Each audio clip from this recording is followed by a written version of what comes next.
I am coming to you this morning from my office on Siesta Key, right at Turtle Beach Campground, where we've been staying for probably the last couple weeks.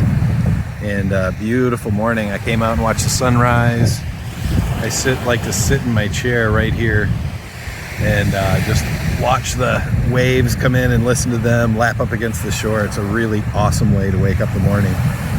And that's one of the cool things that we've been able to experience while living on the road is, you know, wake up in the morning wherever we decide to wake up and then head on to a beach, and that is our office. So we can either work at the beach or work in the rig, and we have an opportunity to come out here whenever we have breaks and frequently integrate into nature, which is really nice. So that's one of the things is when we decided to go on the road, and when anyone decides to go on the road, I think one of the most important things is you have to figure out what you're going to live in while you're out there. And when we left on May 12th, we, like I said, packed up the pop-up camper, hooked it up to the truck and left. And ultimately, we knew we were going to be picking up something else. We had been looking for probably about 6 months to a year at some type of RV that we wanted to go. And but because I don't like to pull stuff, I am horrible with pulling things behind me. I get all nervous and it just drives me crazy, and it makes driving, which I actually enjoy to do, less enjoyable because I'm too concerned about what's going to happen. But when it came to thinking about getting an RV, I've always been a camper and someone who goes out in a tent or hangs in a hammock out in the middle of the woods, and that's the way I've always enjoyed nature. And never really, besides our pop-up, which we got a few years ago, which is another story, never really had an RV. So I knew, number one, I didn't want to have something I had to tow because it was going to drive me crazy. I also didn't want to have something that was too big because, again, I'm a big baby and I don't want to drive something that's too big where I don't feel, because I'm already a control freak, and if it's too big, that thing's going to overpower me. So I just want to be able to have relaxation and enjoy. And another thing that we wanted to be able to do is make sure that we could go out and boondock and camp places where, you know, we didn't need to have electrical hookup. So that was important. And we also needed to make sure that we had 2 beds, which because if we're going to be bopping around like this and we want to have Oliver come with us, which obviously he's 6 years old, he doesn't have the option of staying home, but he'd want to bring a friend because who wants to hang out with old people all the time?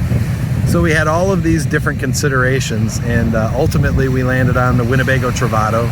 It's a 21-foot van. It's built on a Dodge ProMaster chassis, and it's beautiful. You can stand up inside. In fact, I'll bring you on a tour here in a little bit, but it has been all that we could have wanted. And it's been, 6 months now, and we've spent more nights in it than we have in our house. And even at this point, we have no complaints. About 140 square feet, you'd think you'd be pretty cramped there, but it's worked really, really well. So anyway, it was an interesting road picking it out. So now I want to go over here and give you a tour and take a look at it, show you what it looks like and how it can actually function when you're on the road for a long period of time. And then I'll come back and share some other things about it. Thanks. See you in a minute. So here is our rig, and our rig's name is Ace. I guess that's, everybody names their RVs, and that's ours. And there's a whole nother video I can do on how Amanda and I arrived at that name and how many names we've edited and all that stuff. But as I mentioned, it is a Winnebago Travato. It's 21 feet long, so it's very similar to a minivan, quite frankly, when you drive it around. I had a really difficult time parking my Titan and looking like I'd driven a truck for more than a day. Most of the time it was really challenging. But this is a lot easier. We can fit in any standard parking lot pretty much. The awning is sweet. It's just one touch, comes all the way out. It's got some pretty cool LED lighting around it at night, so we've got good light. Also have an outdoor light there and some outdoor speakers. So it really does suit well for the way like we like to live, and when we're camping we like to be outside as much as in. And so here's through the side door. As you can see, the captain's chair and the passenger chair turn around, so it gives us really good room to be able to eat and work and just sit and lounge. the table right there, actually I can show you here as I'm inside, but it has a little, so you can actually open it up, and then you've got a nice long table, and you can actually have 5 people join you if you're having some people from the campground over. But yeah, we've got a TV and a DVD player. Awful sound system. I mean, it works well for in here, but it's a little bit old technology. We have a little bit of storage up top, and then there's a little step, but we've got a stove, a sink, you've got some drawers so we can fit all of our stuff in there. We've got a little sign that we brought last time we had Sasha on the road with us, and Oliver found this in the store, so we bought it and posted it. We don't have her this time, but again, this table right up here up front folds down. It's called a puzzle bed. All these little pieces assemble, and it's pretty comfortable, surprisingly comfortable. In fact, I've slept on it. Amanda and I have slept on it together. In the back here, we've got a Murphy bed, and this is a pretty big bed. Amanda and I can both sleep in it. We don't even, you've still got room in between, so we're not cramped in there.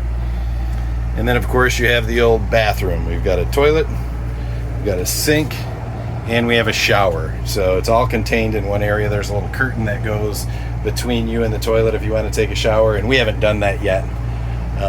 But we've got this above bed storage right here where Amanda fits all of her clothes and other things up there. And then down below the bed, we've got 2 different cabinets. One holds my clothes and Oliver's, and so we're all set there, and we can actually move when we're here. The refrigerator and the freezer make a big difference, and really enjoy that. But yeah, we absolutely love Ace. We've enjoyed our travels with her, and or him, or whatever. Yeah. And we've definitely it's been the perfect home for us on the road now. So I'd love to hear any questions you have about the RV, or different things you can think of that you might struggle with if you were trying to live in 140 square feet with other people. I think the big trick for us is to make sure that we have separation, you know. When Amanda's working inside here, often I'm sitting right outside underneath the awning, or I'm down at the beach, or whatever, but we try to get some spacing. And there's been a couple times where Oliver, we look back and there he is sitting on the toilet playing his video games or something like that. But anyway, yep, that's our rig. And this is how we travel around, and how we live as we're visiting the different places around the country. Thanks. Thank you for watching our video. Click subscribe below if you're new. And smash that like button if you loved our video. And please share with other people that you think would like. Bye. Have a great day. Thank you.